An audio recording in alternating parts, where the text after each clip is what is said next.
Why isn't mass media looking for that? Why isn't public television looking for that? Luckily, I'm not a television executive. So you don't know? I don't know. Okay. All right, Barbara, okay, you've been making movies for a long time. You have 2 Academy Awards, and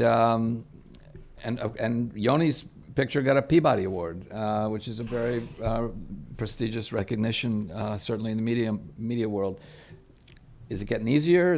What's your view of the current state of getting films made and seen?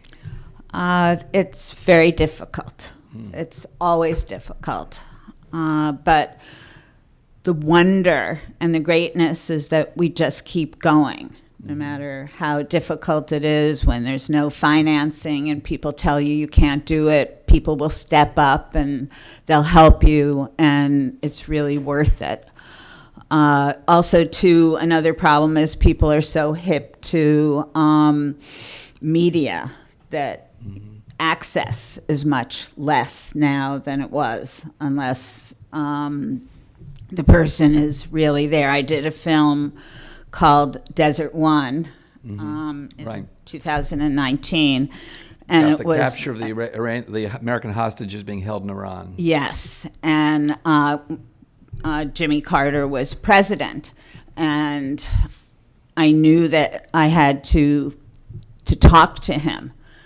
And they said, okay, well, the only way is you can call this guy named Phil Wise, and he's at the Carter Center, and he'll help you.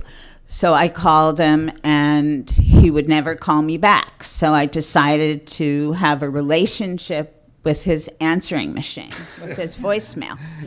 And so I would call all the time and say, hi, so we just shot this, and people are saying this about President Carter, and just tell him the events, or hi, this is Barbara again. And finally, he called, and he said, I picked up the phone, and he said, hi, this is Phil Wise. And I said, yeah, I'd know that voice anywhere. He said, we've decided to let you film. You've got 20 minutes, and it's on February 14th, Halloween. I mean, Valentine's Day. Halloween to some people, maybe. And so I went and I got the best candy that I could find to give him. And I brought his wife this heart that we had gotten, that some of the people had made in a film we did in South Sudan for these gifts. And so I came in, and we set up, and we were waiting, and I said, I have these gifts. And so the assistant said, well, if you give it to him, that's a couple minutes off your 20 minutes. But he was very lovely and charming, but 20 minutes it was. So you're saying that access in general, in terms of really wanting to make an ambitious film and include types of people, that's more difficult than it used to be, but persistence, in this pays off sometimes. Yeah. Or you get no. Sure.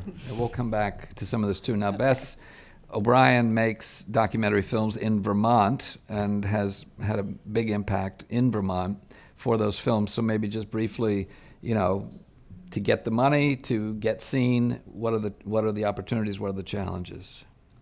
Well, I mean, I've been really lucky in the state making movies because I somehow figured out a way. I produce my films, I direct my films, I co-edit them, and then I also distribute them. So I'm from the very beginning to the very end. And, I've been able to fund my films primarily through Department of Health in Vermont, Department of Corrections, Department of Children and Families, convincing these statewide agencies that making a documentary film about foster children or about folks returning back into their communities from prison is actually a positive thing for them, because it talks about these folks and how they are going through the system and showing the resiliency of how people can change.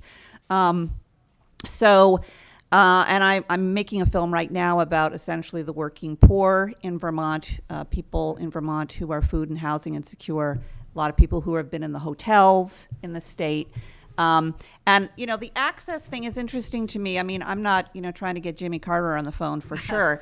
But, what I would say, and I think what you're saying, Barbara, is, people, normal people, regular people still want their stories told. And I'm often asked, how do you get people to open up and tell their stories. And I rarely have a problem getting people to tell their stories, because I think, frankly, we don't, as a society, spend time actually asking people who they are and what their real stories are. And so when they have an opportunity to actually feel like they're making a change, perhaps, that their story can maybe move the conversation forward, they feel empowered, and they do open up. And my films, are very much about changing the conversation in Vermont. So I tour them all through the state, show them in town halls, church basements, theaters, to the legislature.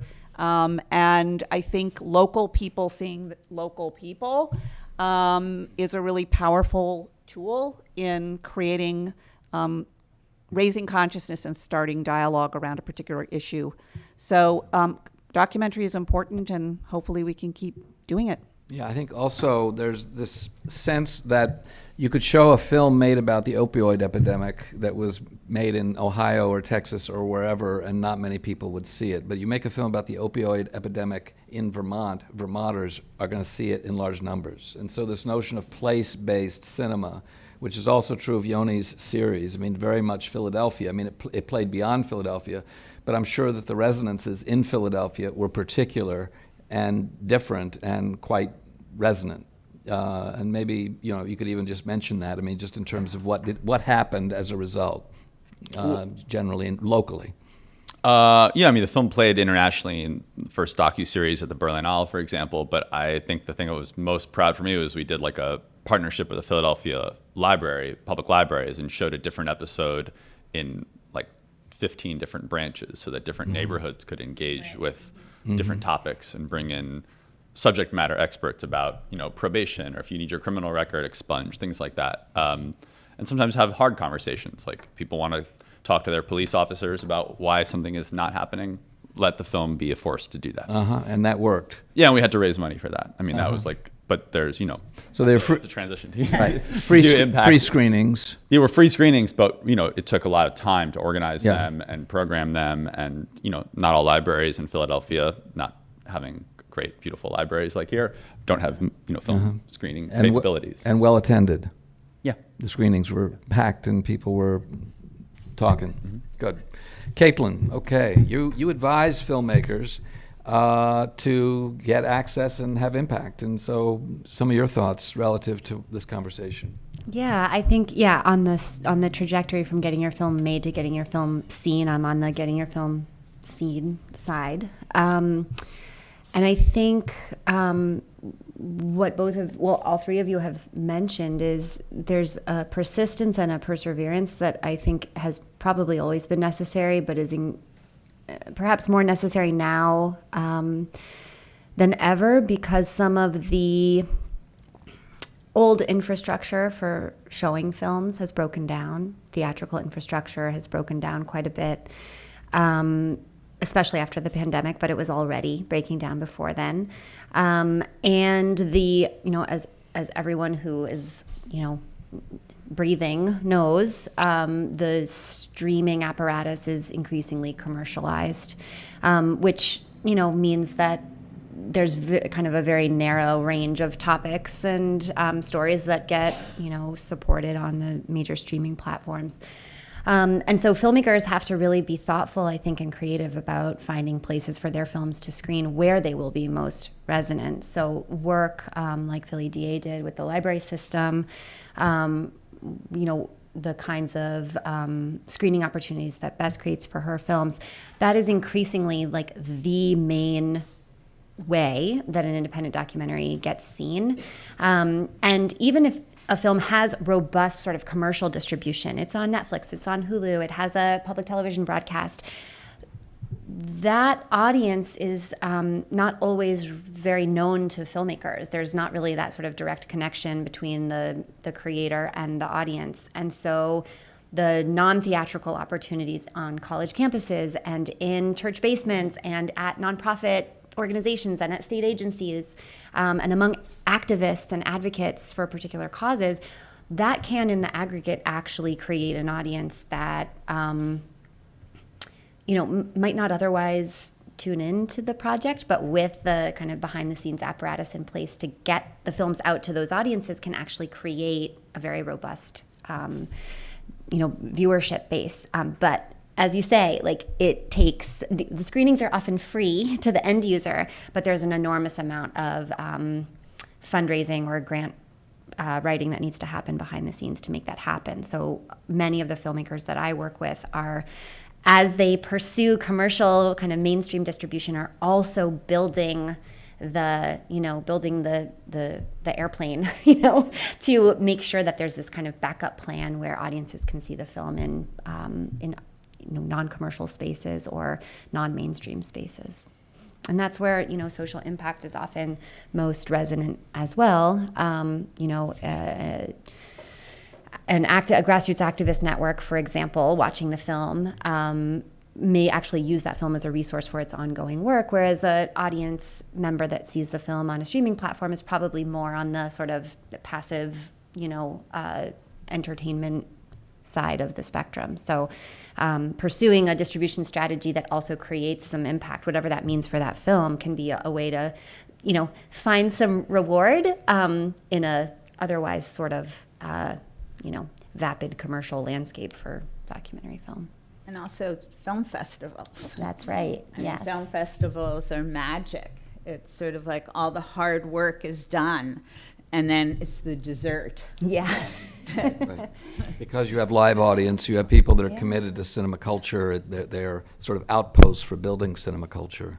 But what you're saying too, and it's certainly true of Bess's work as well, I think, is that you find your own audience to a certain extent. It's labor intensive. But in doing so, you bring people together that will engage in person and have conversation, and it will change the conversation by virtue of those interactions. Because there are certain people that are valuing very highly in-person experience as we see it sort of fading away. Yeah. I mean, I think it's interesting, in France, there's public funding for a whole network of non-commercial cinemas, and what you would consider to be town hall cinemas throughout the country. Mm-hmm. And that creates opportunities for this kind of exhibition, but also for audience development around it. Because frequently, some films that we're talking about become sort of pop-up events more than systematic programming and opportunity, but that's something to think about. Marc, you've worked a lot in Los Angeles in making films, but New York. Oh, New York? Is that right? Okay, well, there we go. The other Los Angeles. The other Los Angeles, right. But tell us a little bit, because you've worked in documentary and in narrative. Sure. So thinking about documentary, what's your perspective and what's your recent experience and opportunities and challenges? Well, I'll start with, I agree with you, Jay, that right now, in terms of independent filmmaking, the documentary field is really kind of defining the zeitgeist and is more plugged in, and there's more talk about it. So that's exciting. Mm-hmm.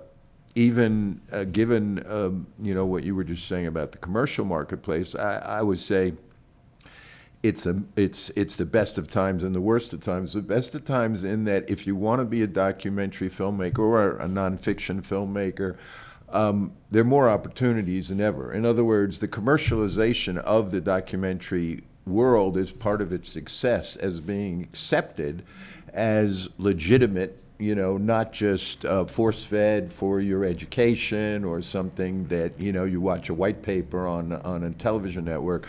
It's now accepted as this is key and crucial. So that's great. I certainly agree with you that the major distributors, the streamers, premium cable, et cetera, have constricted their definition of what works best for them, driven by their algorithms and AI, and obviously true crime is the top of the list.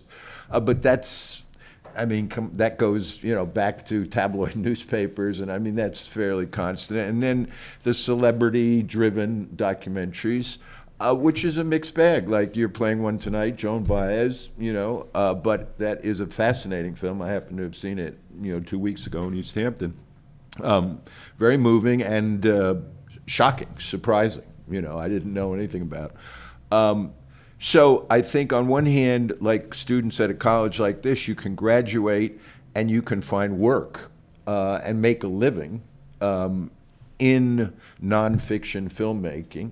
And it may not be, your kind of dream vision of the film you want to work on, but you can get the skills as a director, shooter, editor, sound, all that, and make the networking of connecting with people who do want to make the kind of movies that you make and plug you into those resources. So I think it's a mixed bag, and finally, I would say I agree with Barbara. Just this morning, Jay, I saw the film that you introduced, Radioactive, and then just saw the film Secret Song, two feature documentaries. And what really hit me, I agree with what Barbara was saying, the crucial element of film festivals, of curators, especially for films that focus on the struggles, challenges, and sometimes heroism of everyday people that aren't celebrity-driven, but have real heroes and real incredible journeys. The film festival is an incredible way to keep that alive, to promote that, to give it recognition, and hopefully grow it out. So it's great to be here. Yeah, I mean, if we think about Europeans, Canadians, people in other countries, I mean, a lot of their funding and certainly exposure comes through public financing and through public media. The United States, compared to, BBC is getting $200 per family to fund independent, what I call cultural cinema. The United States budget in the PBS system is $1.30 per capita. So there are not significant resources. I mean, how important is public television as either a de facto, vehicle for funding and distribution, and what are the, limitations, and what could it look like? What could people imagine that public television could do if it had the resources and made the commitment? What difference would that make? Well, I'll just say I started as a kid, working with Bill Moyers and in public TV. So back in the 70s, public TV was an innovator, kind of redefined what you could do in television, something like The American Dream Machine and documentaries and investigative reporting. So I think that was a golden era. Unfortunately, it's not the same, and it's disappointing to hear that your series, was not renewed. It's not shocking, but it's a sad comment on kind of the play it safe attitude, I think, that has kind of taken over PBS and the Corporation for Public Broadcasting. Still good stuff on it, but not as daring, afraid of all the political blowback, that if they put something on, somebody's going to get up and scream, we're paying for that, our tax dollars. So it's shocking, Jay, your knowledge of the international community, when you hear the difference between what's happening in Europe and what's happening here on that level. Yeah, I mean, the arts are the same thing. I mean, the French are spending $176 per capita to support the arts, and the National Endowment for the Arts is 40 cents. And it's not for financial reasons. There are other reasons why this is not supported. Anyway, Yoni, Barbara, Bess O'Brien? I'll just say that a little behind the inside the kitchen of how Philly DA was made, which is that to finance a series was beyond the financial means of PBS, even getting PBS and ITVS together. And so we brought in Topic to get the streaming rights, which makes it hard for the audience, to find it now. Sure. It's there, but you got to go dig for it. Topic is owned by the First Look, eBay, all that eBay money. It's like Field of Vision, Topic. I forget the billionaire, but he, No, not Jeff Skoll. That's participant. But they're very good, and they totally got the project, and we basically co-produced it for both of those entities. And I would say, I respectfully disagree that I think PBS and ITVS is not as daring, only because I watched Alexi's film today, and I think that's something that would never get greenlit I think, on another platform. Maybe the budgets are not what they should be to pay us all Which for our film was time. that? Just remind me. Fire Through the Dry Grass. Right. Yeah. Dry grass. Yeah. So yeah, that, Which to is me, that's about essentially people with disability sort of point of view in a COVID ward, essentially at a hospital on Roosevelt Island, New York. Long-term care center. And it wasn't a COVID ward until they No. locked the doors during Right. quarantine, and then It became, the entire nursing home became a COVID ward. yeah. Okay. Yeah. I don't know. PBS has done exceptionally well for Ken Burns and also Frederick Wiseman, too. They've shown all their films, but he gets the money, Ken Burns, from corporations. And I don't know. I watch PBS a lot when I can, and I just think that what's on it is so good. And if there was any way to just keep supporting it and have these unbelievable films and to bring it up to a certain level where it's just not, two magnificent filmmakers, but many getting the kind of funding that they need to be able to do good work. Well, we have Eric Ford here, who's from Vermont PBS, and they have just started a new fund there, which is helping to support filmmakers, which is good. I mean, I think that, it's always comes down to funding, and whether you're at the, making Academy Award films or I'm schlepping around Barnet, Vermont, trying to find money, it's always the same thing. And really, for me, it's finding that donor or that person who believes in you and your vision. And whatever that is, you just hope that those people stand by you for a number of films. And for myself, I have essentially two major donors in Vermont who are individuals beyond like the Department of Health and so on and so that have been supporting my films for 15 years. And I can go to them every 2 years and I can say, sit down and have coffee and say, here's my new idea. And they'll say, great, how much do you need? And when that runs out, I'm screwed because I don't know where else to go. So yes, having more federal funds and state funds available is critical to have a net there that supports us.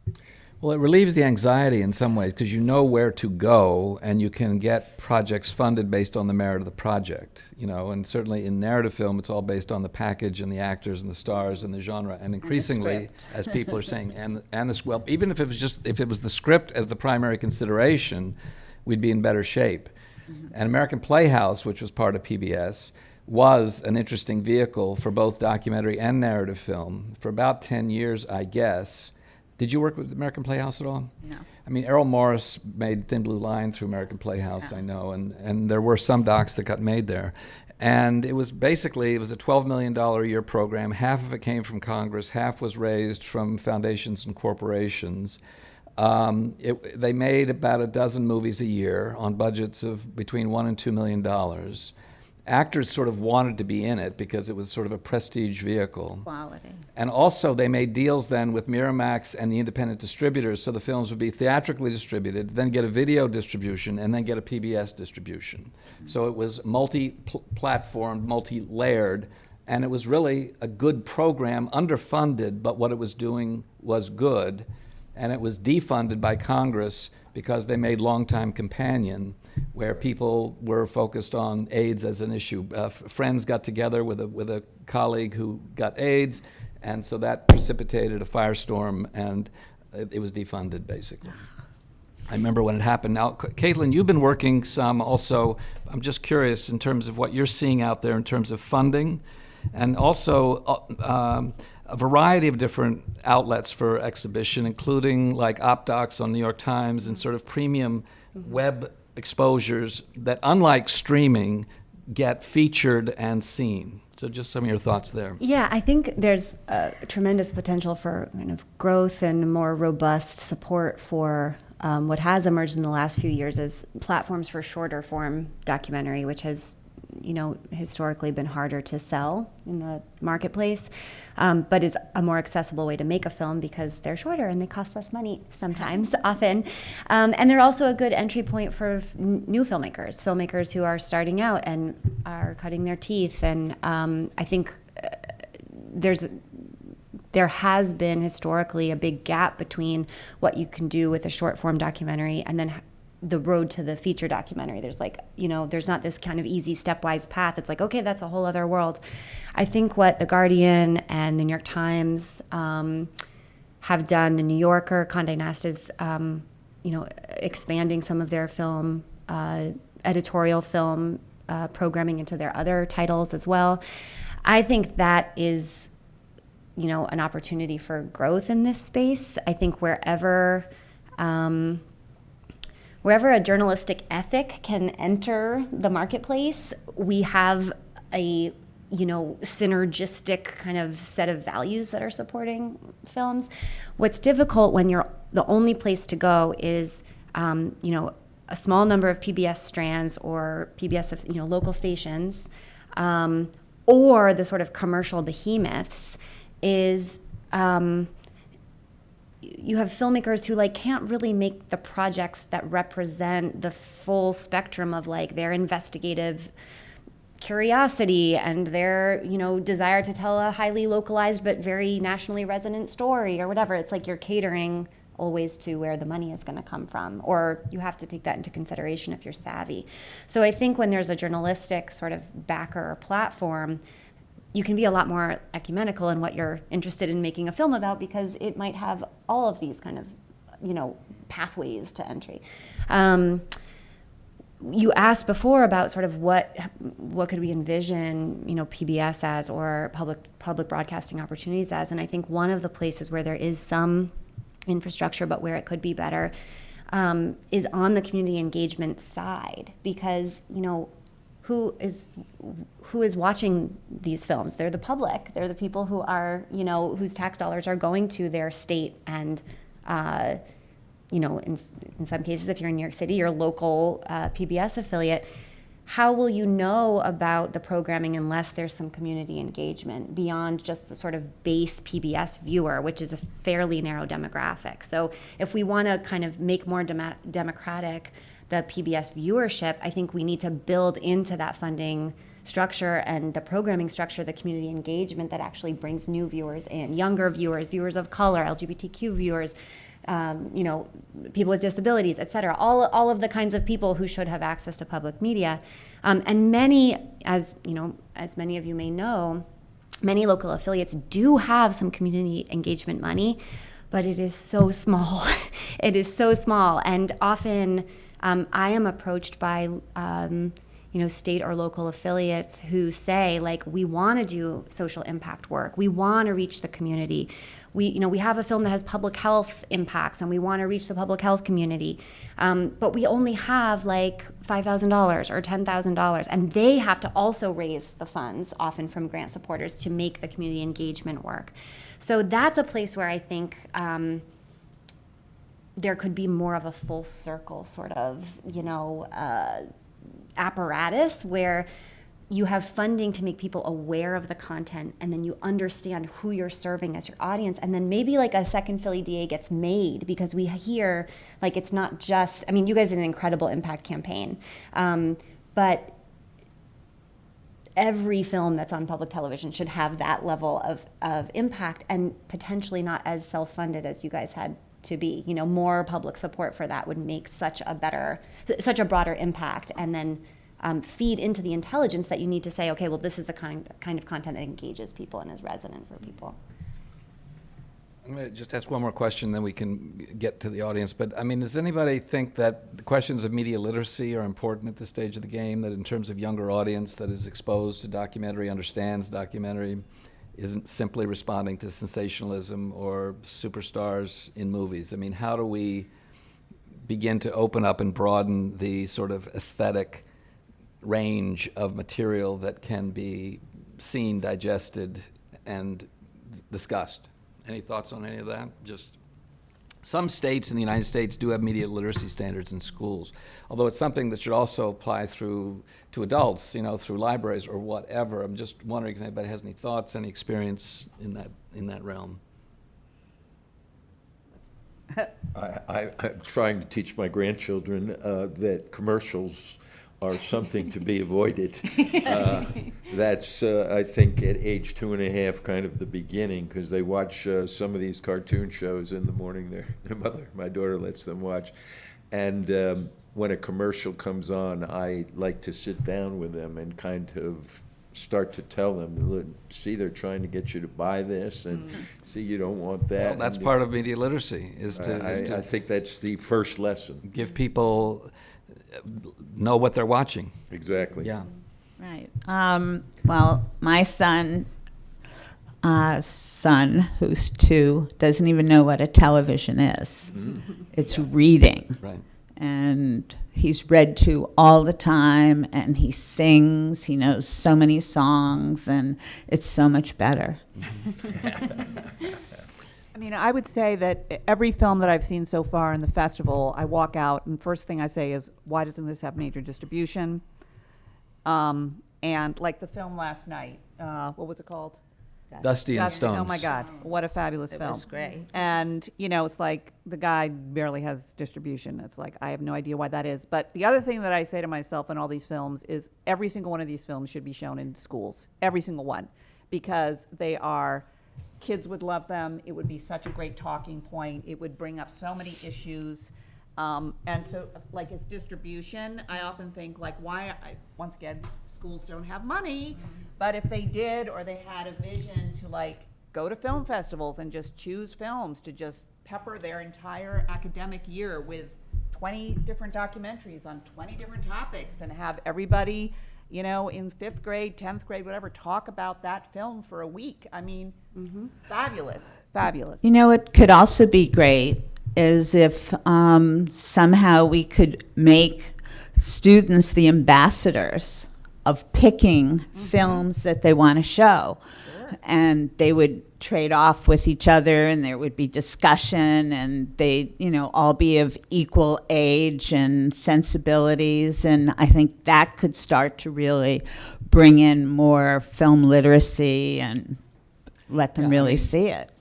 We were lucky growing up, those of us who are baby boomers, which is most of us, except for Yoni and Caitlin.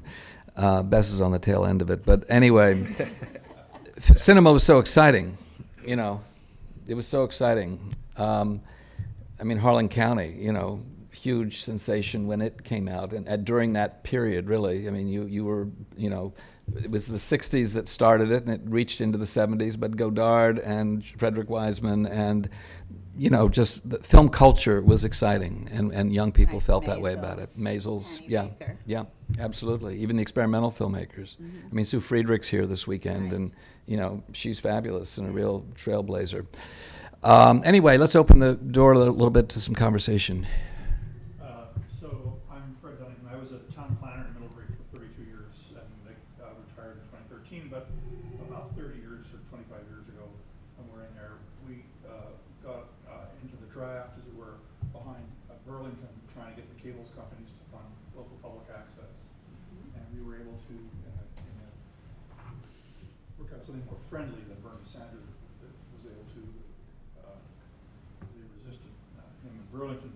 But we started Middlebury Community Television, the local public access thing. We started in partnership with the schools and the town, and set it up as an independent entity so that no one entity between the schools and the town could control it.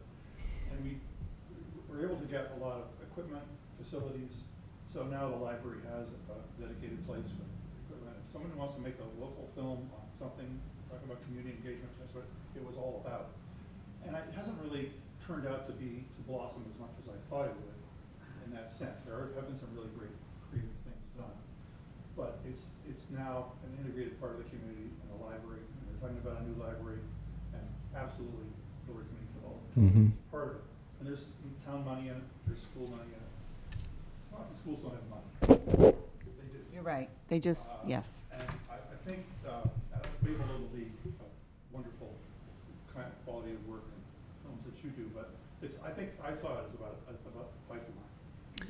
Yeah. And working at a much lower level. I don't know if there's anything in between or other examples that could be used to grow that more. Well, if there could, A community that has a lot of interest in local engagement and community affairs that Middlebury does, I think there's room for that to grow. if there could be money made available for people, for experienced media professionals to mentor younger people or community people, that would be one way to do it. I mean, because right now, a lot of community television in places, you have to go in and just sort of do it. But if you were to actually build a structure where people could, just up the game a little bit and take on subjects, and also then really invest in getting them seen more broadly, and that would be great. But again, it's a case of where do you go for that support. Well, we thought we had a college locally with Yeah.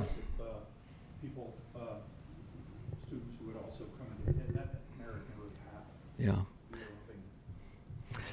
Within their own community. Well, it is a great opportunity. So other people that are here, some filmmakers are here for sure. If you want to chime in or talk about your own experience, Morgan Adamson, yes, in the back.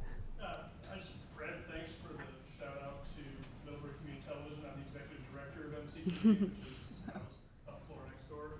Jim works with me and is filming many of the filmmaker talks. They're all available on YouTube after this.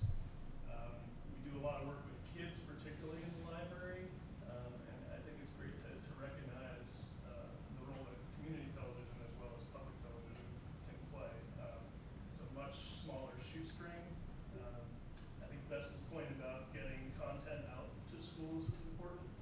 In the early years of the festival, Lloyd asked filmmakers if they were comfortable distributing DVDs and Blu-rays, which started to be housed in the library for checkout, which is another way for locals to access them that couldn't otherwise come to the festival. And that's changed a little bit because now everything is just digital files and not so much hard copies. So there's not as much new content coming in available that way. But if thoughts of that festival feeding, I know there have been programs for the local high school and media literacy connected with the film festival in the past. I think those are some ideas to keep working on. Good. Other comments, questions? What are your thoughts about on-demand? What are people's thoughts about on demand? That's an easier way, obviously, to be distributed than being picked up by Hulu or whatever you can get. It's not that difficult to get. So it seems to speak to your point, which is just being up doesn't mean anyone's going to watch it. So how do you get people? How do you get viewers to find you? Right? Well, for instance, you can go to our website at Kingdom County. You can stream my films, but the challenge there is it's like Pandora or any of the Apple streaming. You get $3 every time somebody streams. In the old days, I used to tour my films around and sell a DVD for $25. So, and it was actually a tangible thing that somebody, like, you could count how many, it was like you made a decent amount of money and you could sell the DVD and they went home and they watched it on their TV. So I think, it's an access thing, right? I mean, it's great because, anybody can go there, they can pay $3.50 or maybe you could put it up to $10. I don't know, it depends. But the filmmaker is not making any money for sure. And how you get them to, I just, when people are like, how do I access your films? I say, go to our website. And I think a lot of filmmakers do that. Or you can go to major sites and stream it. But at that point, forget about the money unless you've got it in major hit and you're making tons of money. But maybe it's not about making money, but it's in a way to be accessible, but it's not a way to sustain a filmmaker. I think it's also just like this question of like visibility without a theatrical release or and the press that comes with it, or without a national broadcast, let's say on PBS. There's just not the visibility for your film for people to even know to access it in an on-demand medium. So I often have filmmakers who are thinking about their distribution and chatting with me, and they'll be like, "Don't worry, my expectations are low. Like I understand I'm not going to make any money. I just want the viewership." And it's like, that's not even the choice. That's not even the sort of like, okay, well, I won't make any money, but at least I'll get viewership. It's like, it's not making any money is a given. And then it's like, okay, how are we going to actually bring people to this film? So theoretically, on-demand, transactional, let's say on iTunes, where you are spending a few dollars, or even off someone's website, where you can set the price, however you want. Theoretically, that's expanding access. But practically, if no one knows that you have made this film, or if there's only a few thousand people who have seen the film at, a handful of film festivals, you're not going to get that click through that's going to result in actual viewership. And that's where I think, that's where the public television apparatus is really helpful. That's where creating your own theatrical release, or something that looks and feels like a theatrical release, even if you don't have a major distributor putting your film in theaters, that's how you can expand the sort of word of mouth viewership that might then lead someone's, sister, cousin, classroom friend to click through and actually, make that transaction. Right. The idea of creating film as an event. Right. And so you can create your own events. But it used to be that if you had a film that got theatrical release and got reviewed and got articles, and it's also that film criticism has shrunk a lot. Mm-hmm. Yeah. So it's harder for your film to be an event. And so, fine, I'm on Amazon Prime, great.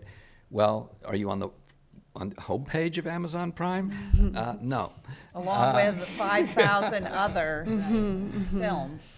And so if you're not being driven there, and Amazon Prime and, of course, Netflix, they're telling you all the time what to watch, but they're not telling you to watch the independent film that is, well, it's not even, in the old days, it was on Netflix, but now it's not even on Netflix. It's on Amazon Prime. That's where it is. Right. And so that's part of the dilemma. So you create your own event, you try to make your film your own event, and within a region, to a certain extent, you can do that. So Philly DA could have been shown more in Philadelphia.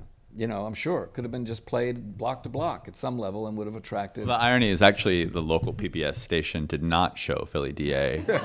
We have a wonderful station, WHYY, but because they didn't want Larry Krasner, our prosecutor, our main character, was running for re-election, they didn't want to wade into that. And it wasn't so much like fair. I don't think there was an electoral reason for it. It was just kind of to be a little bit sensitive. So they actually aired it after the election.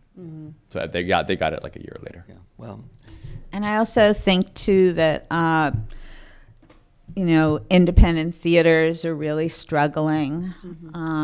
Independent distributors are struggling. I mean, even I went to the Quad, I hate to admit this, and saw Barbie. And there were like 10 people in the audience in this beautiful, renovated theater. There was no one there. And that upset me terribly, to think that, we won't even have our independent theaters anymore. How do we support them? But did you dress up for Barbie? I had no You pink. didn't dress up? No pink. yeah. Well, it's again a question where it should be part of, public funding for independent theaters. As I say, France does it. Some states do it. New York State, through the New York State Council on the Arts, I don't know what they're doing now, but they used to give funding to art house theaters, like $25,000 or $30,000 a year. That's not huge, but it's helpful. And so if you find that it's important, of course, the New York Times had a big story, and so did the Washington Post within the last 2 weeks, about theater and sort of the dramatic decline of live theater. And really arguing that, easily a third of the American theater companies are in serious trouble right now. The Mark Taper Forum has suspended programming for a year, I guess. Williamstown is only doing staged readings this summer. This is all very serious in terms of what you would consider a cultural roundabout theater. Yeah, these are serious. The Public Theater has suspended the Under the Radar series. Oh, and they're in trouble too financially, Yeah. the public theater. So, I think there are a couple of factors here. One of which is obviously, again, the failure to really develop the next generations. Also the fact that the next generation of people that run these theaters aren't the baby boomers who were used to working for, $10 an hour. And still are. And still are, So it's like you have to figure out an infrastructure where people can actually make a living doing this stuff, and that was never a consideration for the sort of pioneers that got it going, and that's a cultural issue to a certain extent. But anyway, I think that what we sort of come to, and I mean, Barbara, where are your films playing at this stage of the game? I mean, Well, Gumbo Coalition has been picked up by Max. And other ones are, have distribution, Stars, and other places. and the compensation is reasonable at Max?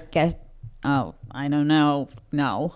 But I get checks in the mail for 49 cents sometimes. Yeah. If I'm lucky. I'm Right. serious, and I hang them up. Yeah, right.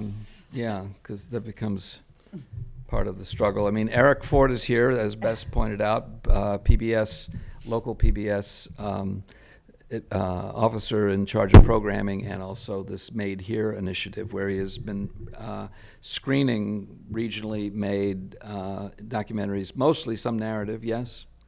It's all documentary for the most part the last 7 years, New England and Quebec, actually. So, Mm-hmm. I mean, I have so many things I could say, but I'm trying not to dominate. It's just, unfortunately, it feels like a kind of a bummer right now, and I just want to celebrate y'all. You're amazing, and your films are amazing. So I'm glad that we're all here. But funding is always the thing, right? It's always the money. I think it's important to know, as the local PBS and NPR affiliate, we get less than 20% of our funding from the Corporation for Public Broadcasting. So it really is viewers like you, which is actually That's the spot. it's not what was intended, right? So I resonate a lot with what Jay is saying about other models in other countries that actually support the arts and support film, support media and culture, and this country chooses to not do that, which is unfortunate. So everyone's trying to scrape by and make these amazing things that we all love, and that's why we're here to celebrate that. So we're trying on a local level to help, but it's the same challenges, I think, from the distribution side as the making side. Because Vermont PBS put out $100,000 this year is what it was, created a fund to support production. Basically ended up being mostly short films. Yeah, it was a multimedia, so audio projects, video projects, animation. 10 projects were funded. I not to add to the bummer, but it's unfortunately unfunded for another round. So we're trying to secure funding. So we were able to secure $100,000 for the first year, but at this point, looking for funding to continue. Hopefully we can. So you funded 10 films and you had 189 applications, yes? Yeah. So what that suggests is there's a huge opportunity, potential in Vermont to be generating an indigenous cinema, film, media culture that is a little stymied. Now, that ultimately what it seems would be if you had a $20 million endowment, which wouldn't be enough either, but it would yield $1 million a year and would at least be a jumping off point where somebody could be also leading it, trying to raise additional money, trying to match it with ITVS money, whatever. I mean, that would be a very proactive sort of activist stance on how to change the media landscape in Vermont. Has there been any discussion about that? Well, we need to. No, that sounds great. Yeah, that would be amazing. I think that's the kind of thing that would be really transformational. So I'm very hopeful. I think this is the start of something more, I hope, at least locally. And yeah, I think the potential for conversation around filming, and that's why we're all here. This is why, for all the reasons you've stated, for film festivals, for community screenings in schools, we could have a whole week talking about media literacy and how that needs to change as well, starting in kindergarten. But all of those things, I think, could make a really robust place for cinema here, and not just here, in every state. And it's not coming naturally. It's just not going to. It needs to be done. Yeah, and last night, I mean, you were talking about 500 people, filmmakers applied, and you could only pick 110 films. So there are all those other films that are just out there not being accepted and seen. So that's difficult too. Yeah, no, and we're very fortunate in that so many filmmakers come here. I mean, this year it's like over 80. It's like 82 or 83. We love it here. And we take a lot of films that come in over the transom. I mean, the vast majority of our 120 films that are playing, basically 20 are curated and 100 are, submitted.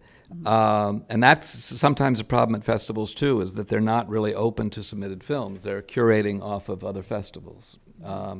You see the same films, South by Southwest, Sundance, whatever. The same films are all going through, which is fine if you're one of those movies, but, try to get in, Well, and it's through partly, the wicket. and it's partly, I think, because film programmers at festivals don't always trust the audience. I mean, I'm not going to mention names, but I know a festival that's pretty prominent, but they're playing to very much a middle of the road audience, and they want to play that safe, and so they're not going to be open to films that are, and it means that when you do program those films, I mean, I'm sure, how many people have seen a movie here they did not like? Yes? I have. I mean, Did not like? sure, and I programmed it, right? But the point is, Yeah, that's supposed to happen. but that's supposed to happen. Yeah. That's supposed to happen. Yeah. We need to be open to films we don't like. And we've all sat through, Céline and Julie Go Boating, right, by Jacques Rivette, 3.5 years. Remember that 3.5 hours. It felt like 3.5 years. Anyway, we won't go into it. But that's part of the experience, too. And so anyway, I think we're probably at the end of our time. Does anybody else have a question, something you'd like to say? Morgan, you're an independent documentary filmmaker. First film. I mean, it's just like the first festival I went to was in Switzerland, and it was like this fantasy world where like there were all these really experimental, crazy films that their governments had funded all across Europe, and this like beautiful festival where there are parties in castles, like that was funded by the government. What festival is it? Real in Switzerland. Okay. Yeah, so, Get there. it's just like, Both of us. even like other, filmmaker friends I have from Canada, like, wherever, like, it's just this problem of the state of Yeah. the arts in our country. I think it's just like, as you all have identified, it's really like, Yeah. I'm at this point where I made my first short and I really want to make this feature, but I'm like, how do we do that? And everyone's like, Yeah, I was once on a panel in London with about distribution, and I said, in Canada, if you make a film that qualifies as Canadian content, you get a minimum of $500,000 for your TV license. And this guy says, no, you're wrong. I said, what? He says, it's $900,000. He says, and I'm the head of Telefilm Canada, so I know what I'm talking about. Oh, yeah. I'd love to say one thing to end on a good note, or Barbara, I'll let you have the last word, but just to say that I do think we all sort of underestimate our power to shape the media landscape that we are part of. And that's not to say there aren't some big systemic obstacles that we've identified. But I also think from the perspective of filmmakers who are working to complement commercial distribution with other methods of distribution, if you see a film at a film festival that you like, reach out to the filmmaker and show it in your public library, or bring it to your kid's school, or show it in your church basement, or program it at your farmer's market.